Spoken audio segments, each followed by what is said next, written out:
start. Hi, this is Elizabeth Clare Brewington with Discover Brightside. And Jeremy, you've been discovered by Brightside. We are a site that discovers new things. We are a multimedia channel. And for those of you watching us on YouTube, Facebook, Instagram, any of our Brightside online theaters, like us, subscribe us, share our video. This is something we don't want you to hold back. Share it with everyone. And you're not going to want to miss my guest today. We're very, very excited and very honored to have Jeremy. So Jeremy, share with us what you do and your journey, and then we'll dive into some more stories. Well, yeah, thanks for having me, and thanks for the nice words there. So, I've been doing stand-up comedy now for 22 years, and for a living for about 15, something like that. And the first question a lot of people ask is, how did you get started? Well, I grew up in a really small town, and as is the tradition in the small towns, typically the father passes his business on to the son, and then he passes his business on to the son, and so on. Um, so, absolutely true story. My family owns the trailer park in my hometown, which was started by my great grandfather and then my grandfather, and then my dad took it over. And the intention was that I would then take over the trailer park, but I had a lot of intentions and dreams to become a stand-up comedian. And so eventually I had to tell my dad one day, I'm sorry, I don't think I want to take over the family business. I want to be a comedian. And I think I can make just as much money being a comedian as I can running the trailer park, which is tens of dollars. Yeah, that's fascinating. You're so brave to go in front of people and make people laugh. That's a pretty good thing. Yeah, with this current economy and everything that's going on with politics, we need to laugh for sure. So that's awesome. So you've written some books, I see. So tell me about the books and what made you want to write books. Okay, so I kind of have to tell you a backstory first before I tell you about the book. Okay, So, all right. um, I accidentally got elected mayor of my town. Well, So, congratulations. well, thank you. So, what happened was I ran for office as a joke. I thought I'd get a lot of publicity on it. So, I got my name on the ballot as comedian Jeremy Nunes, and my campaign slogan was "A real joker in office." I Because I love it. thought, Oh yeah, yeah, I know. That and is so funny. I thought, well, who would vote for that person? 80% of the town. Well, you probably made an impression. That's I guess I awesome. did. Yeah. So, I guess I did an all right job. I actually won an award for being one of Illinois' most ethical mayors. And it was largely because I issued a fine to my parents. So I remember my dad calling me when he found out. He goes, Jeremy, why did I get this fine in the mail? And I said, well, your grass is way too high. You have to mow your grass. And he goes, Jeremy, you mow our grass.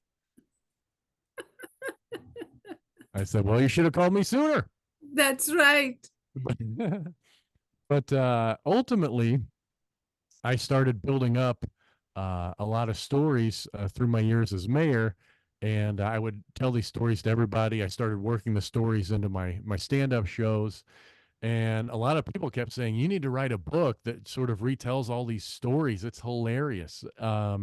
So ultimately, I started doing that, and it took a while. It takes some time to put a book together. But when COVID came along, everything shut down. I lost all my shows, and I had plenty of time to put it together. I mean, the only other thing I would have time to do is hang out with my family, and I wasn't going to do that. So, uh, so I wrote the book, and it's the image for it's right behind me Yeah, I there. can You see can't it. write, yeah, you can't write City Hall, and getting great reviews. It hit #1 on the Amazon political humor charts. So, uh, I suppose the next question a lot of people say is, well, you hit #1 on a book like that. A lot of times Hollywood calls, they want to turn the book into a movie or a TV show. What would you do? And I will tell you right now, if someone buys the rights to my book, you will never see me again. Why? I'm going to be on a beach I don't know somewhere whether at to that take you point. Yeah. seriously or think that you're going to make me laugh. Oh my goodness. Why? Well, this is the first time you're meeting me, so I'll tell you, don't believe anything I ever say. There you go. So I always say this too. I say, if ever I become famous or my show gets syndicated and, it goes to Netflix or whatever, I'm going to close office and disappear. Go to a yep. mountain where nobody knows me and just disappear. So, Yeah. I can understand that. Yeah. Sure. Yeah. I So will now be on let's a get beach to the somewhere. book. So this book Yeah. sounds very interesting. So it's got a lot of laughs in it, and it's got a lot of stories in it. I can tell you're a great storyteller too, so that's awesome. Yeah. All right. So we talked about the book possibly becoming a Netflix show, and Netflix, if you're listening, then this is where you need to go. And so where next? Where are you going after this? Are you still the mayor?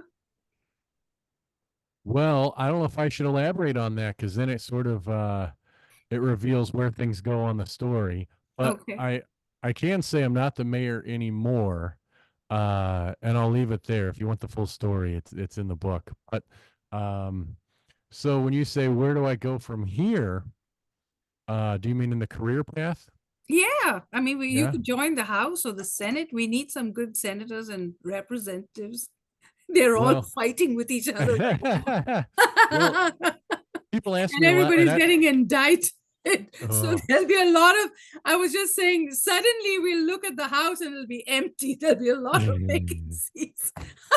well, I'll tell you, I don't know how familiar you are with Illinois politics to understand this reference, but a lot of people do ask me if I plan to run for governor of Illinois someday. Mhm. And I say, well, the bar is low. To be a successful Illinois mayor, you really just have to not go to jail. That's right. I didn't know if you knew the story there or not, but yeah, but I think 3 of the past 4 got jail time, something like that. So, um, but Well, what will I do? Trump is gonna break that norm because he's gonna say, "Oh, it's cool to go to jail." Who knows? So You never know. he's going to change everything we believed in. So I would just say, we are living in some strange times. So you might have to take that one back at a later date. Yeah. We'll see. We'll see. Yeah. Anything can happen. Yeah. Um, Now, like when you so, look at YouTube, you have all these people, some people you really don't know who they are, and they're giving you advice on everything from how to screw a nail or whatever. And you're listening to these people, and you don't know whether they have any background or academics or anything, experience. And many of us take their advice, and sometimes the advice is good advice, it's common sense. So YouTube has really changed the way I look at people completely. Yeah. So that's my take on that. So governor could be possibility. And what else? So you have a lot of job opportunities opening up for you. so I'll tell you, as I push through, in the past few years, my hope was to get a dry bar comedy special, Okay. which, if you see right here, I did. And then I thought, okay, well, I got a dry bar special. What if I get an Amazon Prime special? Okay. And then I did. Okay. So then I thought, what if I can get my book written and published? I did. Right. So now people say, well, what's next? And to that, I say, I have no idea. I'm out of ideas. Well, So, movie. I uh, think you said that when you talked to me. So maybe the movie is the next step. Yeah. Yeah, so there's definitely been some discussion and some sample scripts moving around about the Yeah. book You Can't Write City Hall, and we'll see where that goes. Of course, it's a long process, and it's difficult because I mean, how many movie scripts are written that never actually become an actual movie? I would say probably 1 out of 100 become a movie, if that. Yeah. So, what happens? I Yeah. don't know. Well, expect the unexpected. So Sure. we ask all our viewers, our company's called Brightside. And the reason why we started our podcast and video channel was because there was just too much hate in the world and everybody was just, so negative about everything, that we decided that we wanted to have a positive channel that talked about bright side. So how would you define the word bright side? A lot of people would say it's the reflection off my forehead, as you see right there. But, um, well, I would say the key is to stay positive. I think a way that we can help each other on the bright side is, refer friends and trusted friends to others. So if and what I mean by that is, if there's small businesses floating around that you're familiar with and somebody's looking for something, you can refer that local business. A lot of times they don't have big money to advertise or whatever. So word of mouth is a big way to promote small businesses that you trust.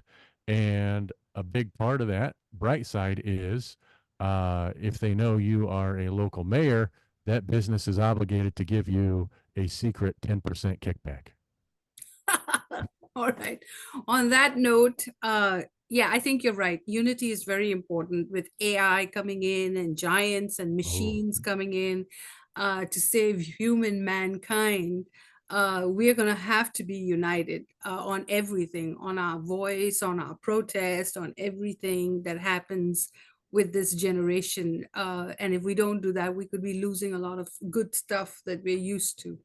But apart from that, thank you for this interview, and I hope to read your books. And everyone, we have a book club, and we highly encourage. And I'll put your books on my reading list for the months, because June and July are summer months, and it's one of the times when everybody wants to just get into a good book. And so, there are people that read and there are people that don't, and we like the people that read. So we like to recommend your books, and then we hope you come back and speak to the club, and we'll probably have a long relationship with you.